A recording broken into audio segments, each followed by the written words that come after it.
ఏం కాదు సార్. మీ పేరు? రాఘవేంద్రరావు అండి. సార్, ఏదైతే నిన్న తెలంగాణ విజిట్లో భాగంగా మోడీ గారు కొన్ని మాటలు చెప్పారు, దాన్ని ఎలా చూడొచ్చు అంటారు? నిజంగానే ఆ 7 సూత్రాలు ఆయన చెప్పాడు, దాన్ని ఎలా చూడొచ్చు అంటారు? ఏదండి, బంగారం కానీ పెట్రోల్ కానీ విదేశీ పర్యటన కానీ? అవునండి, విదేశీ పరిస్థితులు ఏం బాగాలేదు కదా, అందరినీ సేవ్ చేసుకోమంటాడు, ఖర్చు చేసుకోకుండా జాగ్రత్తగా దాచుకోండి అంటున్నాడు. అది మనకే లాభం కదండి దాచుకుంటే. ఇప్పుడు బంగారం 1,00,000 పెట్టి కొనాలనుకోండి, ఉండాలి కొంటారు, లేని వాళ్ళు కొనుక్కోలేరుగా. అదేమో ఆకాశం అంటుంది. అదే అండి పరిస్థితి. దాచుకుంటే సేవ్ అవుతుంది, కొన్ని రోజులు బతుకుతాం, లేదనుకుంటే నెలకు చేస్తాం. అంటే ఇక్కడ చూసుకుంటే పెట్రోల్ కూడా చాలా ఆదా చేయండి, మల్టీపర్పస్ యూసేజ్ చేసుకోండి, మల్టీపర్పస్. అవునండి, మన దగ్గరది కాదు కదా పెట్రోల్, బయట నుంచి రావాలి, రేట్లు పెంచాలి. రేట్లు పెంచకుండా ఆపాడు, ఎప్పుడో ఒకసారి పెంచుతాడు, అప్పుడు మనకు దోలు తీరుతుంది కదా. ఉంది కదా అని ఖర్చు చేసుకున్నాం అనుకోండి. ఇప్పుడు మరి రాబోయే రోజుల్లో పెరిగిపోతే ఏం చేస్తారు? అప్పుడు ఒక బండి మీద 2 వెళ్ళాలి, 3 వెళ్ళాలి, 4 వెళ్ళాలి. అదే ఆదా చేసుకుంటే మనకేం మంచిది, సేవ్ చేసుకుంటే. విదేశీ ధనం మిగులుతుంది కదా. అంటే దానివల్ల ఉపయోగం ఏంటంటారు? ప్రజలు సేవ్ చేసుకుంటే ఎవరికన్నా ఉపయోగం. నేను సేవ్ చేసుకుంటే నాకే కదా ఉపయోగం. రాష్ట్రం సేవ్ చేసుకుంటే రాష్ట్రం, దేశాన్ని చేసుకుంటే దేశంలో ఉన్న ప్రజలకే కదా, వేరే వాడికి వెళ్తాయి కదా. అంటే ఇక్కడ మనం చూసుకుంటే రూపాయి విలువ రోజు రోజుకి పడిపోతా ఉంది, మరి ఇంకో పక్కన డాలర్ వాల్యూ అని పెరుగుతూ ఉంది కదా. అదే చేయలేకపోతున్నాడండి మోడీ. ఎందుకని చేయలేకపోతున్నారు అంటారు? కారణం ఏంటంటారు? మిలిటరీకి ఎక్కువ ఖర్చు పెడుతున్నాడు, పరిస్థితులను బట్టి మిలిటరీకి ఎక్కువ ఖర్చు పెడుతున్నాడు. అది అంటే ఖర్చు పెడతాను ప్రధాన కారణం ఏంటంటారు? కావాలి కదండి మనకి. మిలిటరీ ఇంతకుముందు ఎలా ఉండేది, ఒకప్పుడు ఎవరైనా కొడితే కొట్టించుకునే వాళ్ళం, ఇప్పుడు కొడితే ఎదురు తిరుగుతున్నాం కదా, మరి అది తిరగాలిగా. అదే అండి. అంటే ఇప్పుడు ఇలాంటి ఒకేసారి సడన్గా అనౌన్స్ చేయడం వలన జనాల ప్యానిక్ క్రియేషన్ అవకాశం ఏమాత్రం ఉంది? ప్యానిక్ ఎందుకు వస్తుందండి? ఎవడ ఆనందం వాడికి. ముందర ఖర్చు పెట్టుకుంటాడు, లేనాడు ఇలాగే ఉంటాడు. ఇవాళ రూపాయి అయిపోయింది అనుకోండి, సాయంత్రం తింటాం మానేస్తాడు. అదే 10 రూపాయలు ఖర్చు పెట్టుకుని 10 రూపాయలు సాయంత్రం తిన్నాడు అనుకోండి, రోజుల్లో తింటాడు కదా. అంటే ఇప్పుడు ఏదైతే మోడీ గారు చెబుతారు, గతంలో కూడా చెప్పారు, డీడాలరైజేషన్ చేయాలా, మన రూపీ వాల్యూ పెంచాలన్నారు. ఆ దిశగా అసలు గవర్నమెంట్ ఏం చేస్తుందంటారు? గవర్నమెంట్ ఏం చేస్తుందంటే దేశం ప్రజలు కూడా చేయాలి కదా, కొంత ఖర్చులు తగ్గించాలి. వాళ్ళు విదేశీ ఖర్చులు తగ్గించాలి, రాష్ట్ర ఖర్చులు తగ్గించాలి, ప్రజలకు ఉపయోగపడే కార్యక్రమాలు చేయాలి. అదేనండి. అంటే ఇప్పుడు ఆయన చెప్పిన మాటలో మనకి ఆయన చెప్పినప్పుడు పాటించి, ఇంట్లో మనకి పెద్దవాళ్ళు కూడా చెప్పేవాళ్ళు కదా చిన్నప్పుడు, అనవసరంగా డబ్బులు ఖర్చు చేయమాక, అది కొన మాకు, ఇది కొన మాకు, అవసరమైన కొనుక్కొని చెప్పాడు కదా. అదే చెప్పాడు మోడీ కూడా, కొత్తగా ఏం చెప్పలేదుగా. అంటే దానివల్ల ఉపయోగం ఎంత మాత్రం ఉండొచ్చు అంటారు? సేవ్ చేసుకున్న వాళ్ళకి సేవ్ చేసుకుని అంత అండి. అమలుపరుచుండ్రు ఎంత మాత్రం? అమలుపరిస్తే ఇప్పుడు నేను అమలుపరిస్తే నాకే మిగులుతుందని చెప్పా కదా.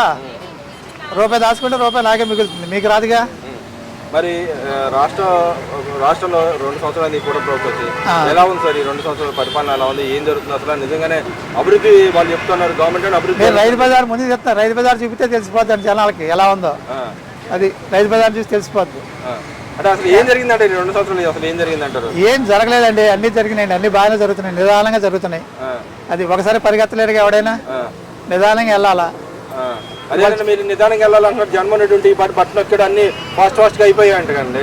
అయిపోయాయండి, కరెక్టే. ఎవడు తినేవాడు? ఇప్పుడు ఎవడు తినేవాడు కాదు కదా, అది కొద్దిమందే తినేవాళ్ళు, 100 మందిలో 5 తినేవాళ్ళు. అదేనండి, ఈయన అందరూ ఆయనకి సంబంధించిన వాళ్ళు చంద్రబాబు నాయుడు అందరూ దోషి పెడుతున్నాడు కదా. చంద్రబాబు నాయుడు దోషి పెడుతున్నాడు, ప్రజలకు పెడుతున్నాడు, 5 రూపాయలు భోజనం పెడుతున్నాడుగా. ఇంకెక్కడ పెట్టాలి బోడే ప్రసాద్. అదే ముష్టి భోజనం వంటకండి అది. ఓకే, తినేవాళ్ళకి బాగానే ఉంటుందండి, తినడానికి ముష్టిగానే కనపడుతుంది. ఇప్పుడు మీరు అక్కడ పెట్టారనుకోండి, అనవసరంగా పెడుతున్నాడు అంట నేను. అదే నాకు అవసరం వచ్చి మీరు పెడతారనుకోండి, అమ్మో మీరు చాలా మంచి వాళ్ళు అంట. అసలు అది పెట్టాలండి, అసలు నష్టమే ఉందండి. ఇప్పుడు లేని ప్రజలు తింటారు కదా, రోడ్ల మీద తిరిగే తింటారు కదా, రోడ్డు మీద శుభ్రంగా 5 రూపాయలకి 15 రూపాయలకి రోజుల్లో భోజనం చేస్తారు.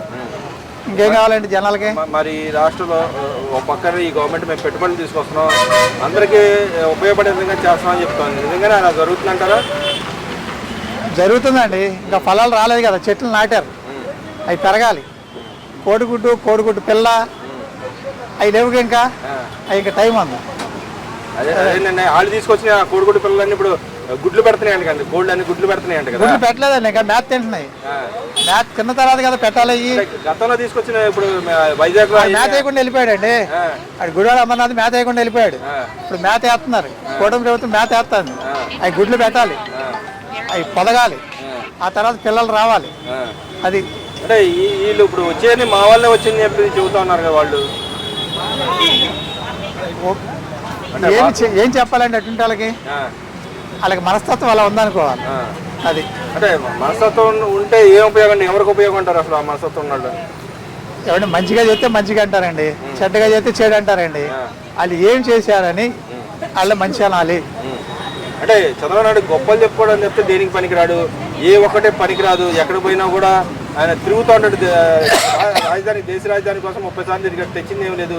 మా వల్లే మా నాయకుడు వెళ్ళినప్పుడల్లా తెచ్చాడు, అన్ని తెచ్చింది మా నాయకుడు అని చెబుతా ఉన్నారు. నిజంగా ఈయన 30 సార్లు వెళ్ళా ఏం తేలేదంటారు? అసలు ఎవరితో మాట్లాడుకున్నా వచ్చాడంటారా? కోడిగుడ్డు దళా సెలమెంట్ ఏమన్నాడండి? ఆ చెల్లె మేము వెళ్ళామన్నాడు కదా, నడిచి వెళ్తున్నాడుగా, స్వెటర్ లేకుండా నడిచి వెళ్తున్నాడుగా చంద్రబాబు. మరి వాళ్ళిద్దరికి తేడా ఏంటి? వయసులో అంతకంటే పెద్దవాడేగా చంద్రబాబు. స్వెటర్ లేక నేను లేకుండా చల్లే తిరుగుతున్నాడా? మళ్ళీ అతనికి చల్లి ఎలా వేసింది? కోడిగుడ్డుకి చల్లి వేసిందా? పిల్లలు పెట్టదా చల్లో? అదేంటి తేడా వాళ్ళకి. అంటే ఇక్కడ 30 సార్లు తిరిగినా ఏం తేలేదని మాట్లాడుతుంది. నిజంగానే 30 సార్లు తిరిగినా ఈ కుటుంబంలో ఉన్న భాగంగా మోడీ గారు అసలు రాష్ట్రానికి ఏమో లేదంటారా, ఇచ్చారంటారా? ఏమీ తెలవనాడికి తేలేదండి. కొంచెం తెలుసుకునే వాళ్ళకి తెలుసుకుంటే చెబుతారు, పక్క వాళ్ళన్నా చెబుతారు అది వస్తుంది ఇది వస్తుంది అని. అదే అండి. అంటే మరి ప్రచారం కూడా చేస్తుంది, గవర్నమెంట్ ప్రచారం కూడా చేస్తుంది, పబ్లిసిటీ ఇస్తూ ఉంది, లైవ్ షోలు కూడా కనపడుతున్నాయి, అన్ని హంగు ఆర్పట్టాలని అసలు డొల్లైన అంటారా? నిన్నే కదండి ఢిల్లీ వెళ్ళి చెప్పాడు కదండి సిఐ సబ్మిట్ లో. వాళ్ళందరూ పరిగెత్తుకొచ్చి మళ్ళీ వాళ్ళ కంపెనీ అనౌన్స్ చేయాలి ఒక అతను మీటింగ్ లోనే. మరి చూడండి అతను క్రెడిబిలిటీ చూడండి చంద్రబాబు. ఈ ధోరణి ఎందుకు వచ్చింది అంటారు పెట్టుబడిదారులు? పెట్టుబడిదారులు ఎందుకు వచ్చిందండి? వాళ్ళకి స్టెబిలిటీ కావాలి, రౌడీజం పనికిరాదు, పట్టడం తిట్టడం పని చేయకూడదు, పని చేయదు, కష్ట తీర్చుకోవటం, చిన్నపిల్లలాగా గిల్లి కజ్జాలు పెట్టుకోవడం. అంటే గతంలో ఆ విధంగా ఉందంటారా? ఆ విధంగా ఉండబట్టే కదండి ఏది రాలేదు. ఇప్పుడు పరిగెత్తుకొస్తున్నారు కదా, మీటింగ్ చెబితేనే పరిగెత్తుకొచ్చారు నేను పెడతానని. మరి ఆ విధంగా తెలుసుకోవట్లేదు, వాళ్ళకి కనపట్లేదా చూసే వాళ్ళకి? అంటే దాని వెనకాల కృషి అంతా జగన్మోహన్ రెడ్డి గారు అంటగా. అయితే అయ్యి ఉండొచ్చండి. అతను తీసేసుకోమనండి, అతను పంపించాడు, పేపర్లు వేసుకోమనండి, అతను పంపించాడు, చంద్రబాబుకి పెట్టుబడి పెడుతున్నాడు, ఆంధ్రాని పెట్టేసుకోమనండి. మరి ఇక్కడ అమరావతిలో ప్రజలకు ఎవరికి విలువైన ప్లాట్లు ఇవ్వట్లేదు, ఓన్లీ ఆయన కోసం విలువైన ప్లాట్లు వాళ్ళకి ఇచ్చుకున్నాడు అని చెప్పి మాట్లాడుతూ ఉన్నారు కదా. అంటే ఆయన ఇల్లు కట్టుకోవడం కూడా, ప్యాలెస్ కూడా కడుతున్నాడు, భయంకరమైన ప్యాలెస్ కడుతున్నాడు, మా నాయకుడి కన్నా పెద్ద ప్యాలెస్ కట్టుకుంటున్నాడు, ఆయనకి మెయిల్ చేసుకుంటున్నాడు, వాళ్ళ పక్కన వాళ్ళకి మెయిల్ చేస్తా ఉన్నాడు అని మాట్లాడుతూ ఉన్నారు కదా. ఏమండి మా అన్నకి ఊరికో ప్యాలెస్ ఉందా తెలుసా? మీకు తెలుసు కదా. ఇక్కడి నుంచి ఎక్కడ దాకా ఉంది?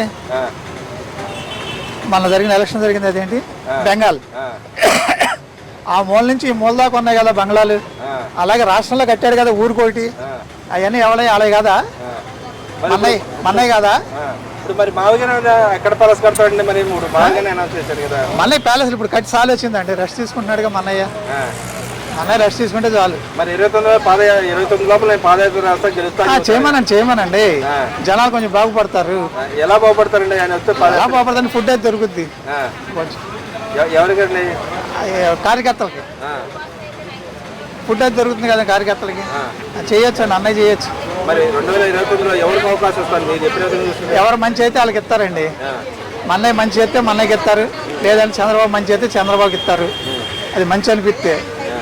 ఇప్పుడు ఈ గత 5 ఏళ్ళకి ఈ 2 ఏళ్ళ మార్పు ఏ విధంగా, అంటే ఏ విధంగా మార్పు జరిగిందంటే ఏం వచ్చినాయి అంటారు? మెయిన్ బేస్ ఒక నాశనమైన దాన్ని, ఒక దొడ్డిని తీసుకోండి, దీన్ని బాగు చేయాలంటే పొద్దున్న నుంచి సాయంత్రం దాకా పడుతుంది. మీరు పొద్దున్నే వచ్చేసి ఇదేంటి ఇది ఎలా ఉందంటే ఏం చేస్తారండి? అటు బాగు చేయాలిగా, సాయంత్రం దాకా ఆగాలిగా. అలాగే రాష్ట్రం అంటే మరి ఇన్ని స్టేట్లు ఆగాలిగా, ఇన్ని జిల్లాలు. అంటే ఇప్పుడు ఆయన చెప్తున్నాడు ఏం చేయట్లేదు నేను వస్తే చేసేస్తా అంటాడు. ఆయన చేయడానికి ఏముంది, చేయకపోవడానికి ఏముంది అంటారు ఇక్కడ. ఆయన ఏమో ఏం చేశాడో ఎవరికి తెలియదండి, ఈయన చేసేదేమో కనపడుతుందండి. అదే తేడా అంటారా? అంతేనండి. ఓకే.